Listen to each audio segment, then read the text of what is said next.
مرحبا رمضان. الحمد لله رب العالمين والصلاة والسلام على سيد المرسلين أما بعد فأعوذ بالله من الشيطان الرجيم بسم الله الرحمن الرحيم والصلاة والسلام عليك يا رسول الله وعلى آلك وأصحابك يا حبيب الله الصلاة والسلام عليك يا نبي الله وعلى آلك وأصحابك يا نور الله.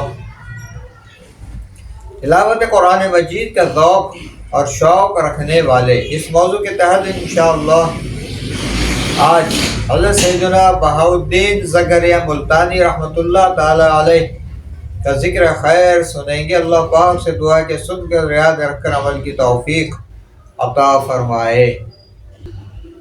لیکن آئیے پہلے درود پاک کی فضیلت سن لیتے ہیں کہ حدیث پاک میں آیا کہ سرکار مدینہ صلی اللہ تعالی علیہ وسلم نے فرمایا چمکتی دمکتی رات یعنی جمعہ کی رات میں اور چمکتے دمکتے دن یعنی جمعہ کے دن مجھ پر درود کی کثرت کرو کیونکہ تمہارا درود مجھ پر پیش کیا جاتا ہے. حضور سیدنا بہاؤالدین زکریا ملتانی رحمۃ اللہ تعالی علیہ نے ایک بار ایک مرید کو لکھا کہ جسم کی سلامتی کم کھانے میں، روح کی سلامتی ترک گناہ میں یعنی گناہوں کو چھوڑنے میں، اور دین کی سلامتی حضور پرنور صلی اللہ علیہ وسلم پر درود بھیجنے میں ہے. خلق کے حاکم ہو تم، رزق کے قاسم ہو تم سے ملا جو ملا تم پہ کروڑوں درود صلو علی الحبیب صلی اللہ علیہ محمد.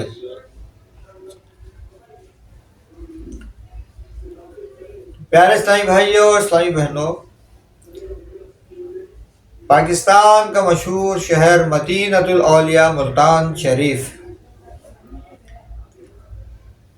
مزارات اولیاء کرام کی وجہ سے شہرت رکھتا ہے، اور اس شہر میں جا بجا اولیاء کرام کے مزارات موجود ہیں، اور ان سب میں سب سے ممتاز اور نمایاں ہستی حضور سیدنا بہاءالحق والدین حضرت زکریا ملتانی رحمۃ اللہ تعالی علیہ ہیں.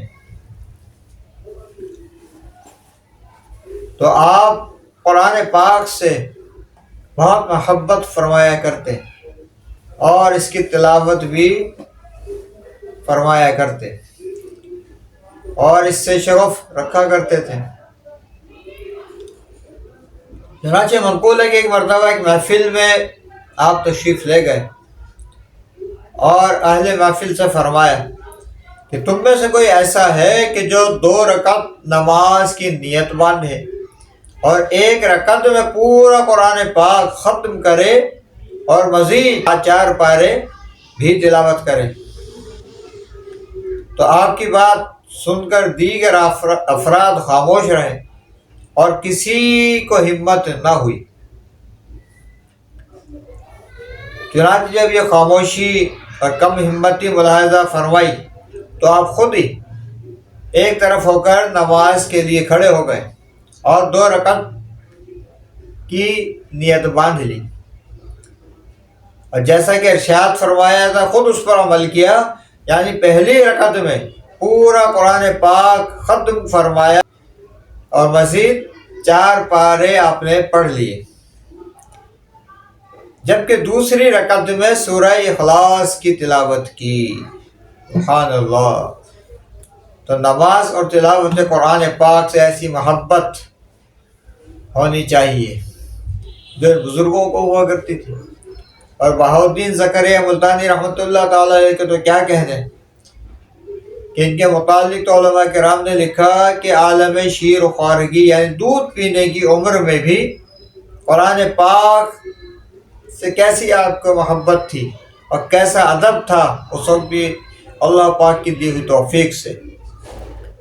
تو آپ بھی سنیے کہ شیر و خوارگی کی عمر میں جب والدہ محترمہ کا دودھ پی رہے ہوتے اور قریبی والد بزرگوار تلاوت قرآن پاک فرماتے تو جیسے ہی وہ تلاوت قرآن پاک شروع فرماتے اور اس کی آواز آپ کے مبارک کانوں میں اس وقت پڑتی جب آپ دودھ پینے میں مصروف ہوتے تو آپ فوراً دودھ پینا چھوڑ دیتے اور بغور قرآن پاک کی تلاوت کو سنا کرتے،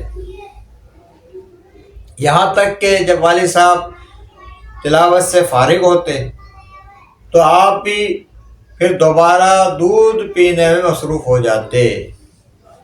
اللہ اکبر۔ تو دیکھیے اولیاء کاملین کے جو بچپن سے ہی جو پیدائشی ولی ہوا کرتے ہیں تو ان کی شان کیسے نرالی ہوتی ہے۔ اور ایک ہم اپنا جائزہ لے لیں، آج کل کے ماحول میں نہ ایسی مائیں ہیں، نہ ایسے والد ہیں، اور نہ ہی پھر ایسی اولاد ہیں۔ تو یہ خوش نصیب لوگ تھے کہ قرآن پاک سے ایسی والہانہ محبت ان کو تھی کہ اپنی شیر خوارگی کے عالم میں بھی تلاوت قرآن پاک کو پہچانتے تھے، جبھی تو دودھ پینا چھوڑ کر تلاوت سننے میں مصروف ہو جاتے۔